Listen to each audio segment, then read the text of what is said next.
El ciclo de los 12 trabajos de Heracles, que constituye una de las más célebres leyendas de la mitología griega, se halla relacionado con los 12 signos del zodiaco. Todo el mundo conoce a Hércules, el héroe de la mitología griega, el semidios con una fuerza muscular excepcional. Al igual que Tarzán y el zorro, en los años 50 y 60, este personaje también formó parte del panteón de los héroes de ciertas películas de serie B llamada Peplums, que era la alegría de los niños y de los adolescentes de la época. Por supuesto, los guionistas de aquellas películas poco escrupulosos no dudaron de hacer una interpretación muy abierta y como mínimo muy descarada de las leyendas de la mitología griega, especialmente de los 12 trabajos que desempeñó el mito de Heracles. Nosotros hemos preferido no llamar Hércules a este semidios, sino Heracles, en griego. En efecto, fueron los romanos quienes mucho más tarde le llamarían con el otro nombre. Ahora bien, hay que precisar que Hércules es otro héroe romano que no tiene mucho en común con Heracles y sus 12 trabajos. Pero centrémonos en el ciclo. Efectivamente, muchos son los indicios que nos dan a entender que representan las 12 etapas que el hombre debe superar en el camino hacia la liberación, el conocimiento, la verdad o, si se prefiere, según una interpretación más espiritual o mística, las 12 pruebas que el alma debe superar para liberarse del cuerpo, abandonar su envoltura carnal, dejar de ser víctima de sus deseos, pasiones, del bien, del mal y del ciclo eterno sin fin de los renacimientos.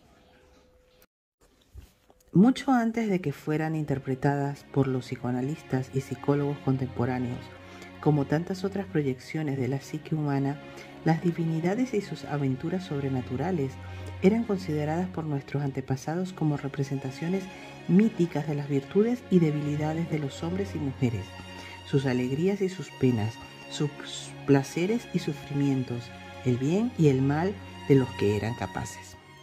Históricamente sabemos que el zodiaco precedió al Olimpo, pero también que uno y otro proceden de la misma configuración mítica del mundo. Así pues, mientras en la astrología hemos conservado hasta hoy los nombres de los dioses romanos para designar los astros que rigen el zodiaco, sabemos que estos fueron traducidos del griego. Por ejemplo, el Sol se llamaba Helios, pero tal como lo enfocamos en el zodiaco, sus características tienen más que ver con el mito de Apolo que con el de Helios. Efectivamente, Apolo es un dios solar que presenta numerosas semejanzas con Shamash, la divinidad solar de los acadios, o Utu, el sol según los sumerios, mientras que Helios es comparable a Ra, el dios solar egipcio. Como vemos, por razones cuyo análisis requerirá demasiada extensión, los griegos se inspiraron tanto en el panteón de los dioses mesopotámicos como el de las divinidades egipcias para crear su propio universo mítico y una mitología tan representativa, tan fiel a los componentes de las personalidades y a los comportamientos humanos que durante mucho tiempo en nuestras mentalidades se asociaron a la mitología griega antigua. Decimos normalmente mitología griega como si no existiesen otras. Solo algunos expertos sabían que los griegos no tenían la exclusiva de la mitología, sino que era un fenómeno inherente a todas las civilizaciones, todas las culturas, todas las épocas de la historia de la humanidad. ¿Quién es Heracles? Nacido de un dios y de una mortal, Heracles es lo que llamamos un semidios, es decir, mitad hombre, mitad dios. Según la leyenda, Zeus, su padre, el dios supremo del Olimpo, tomó el aspecto de anfitrión para acoplarse con la mujer de este. Hizo esto durante un día o una noche, pero la cual hizo durar 36 horas. Para lograrlo, abusó de su poder sobre Helios, el sol, que recibió la orden de no reaparecer antes de este lapso de tiempo, e Himnos, el sueño, e impuso prolongar el sueño de los hombres y los dioses.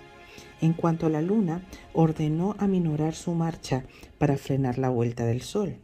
Como vemos, Heracles fue uno de los numerosos hijos naturales de Zeus, Júpiter, y se puede considerar que fue concebido con la complicidad del sol y del sueño. 9 meses más tarde, Zeus anunció a los demás dioses del Olimpo que un hijo suyo estaba a punto de nacer y que se llamaría Heracles, lo que significa gloria de Hera. Hera era la hermana y esposa de Zeus, una divinidad lunar que para los romanos tomó el nombre de Juno. Por todo ello, podemos considerar que Heracles es a priori un ser lunar astrológicamente situado bajo la influencia de la luna, personificado por la diosa cuyo nombre ostenta, y de Júpiter, es decir, Zeus, su dios padre. Recalcamos este hecho porque, como ya hemos precisado, lo que atrae toda nuestra atención de la leyenda de Heracles son los 12 trabajos y su analogía con los 12 signos del zodiaco.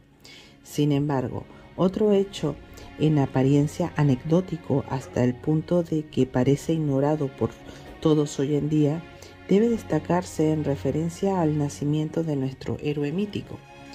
En efecto, Heracles tenía un hermano gemelo que fue llamado Íficles, es decir, fuerte y glorioso o potencia célebre, y vino al mundo pues el mismo momento que Heracles, de manera que de entrada el primer mito que tiene que ver con Heracles es el de los gemelos, la doble naturaleza, la doble personalidad que encontramos porque es hijo de un dios y de una mortal, y de alguna forma nace del encuentro entre el cielo y la tierra.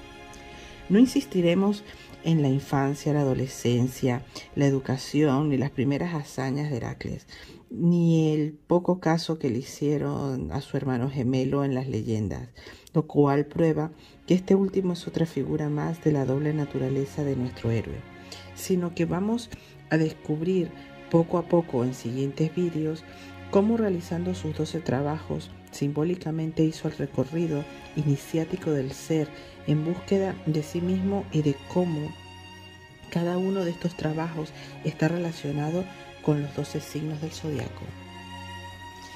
Los 12 trabajos de Heracles y los 12 signos del zodiaco están relacionados de la siguiente forma.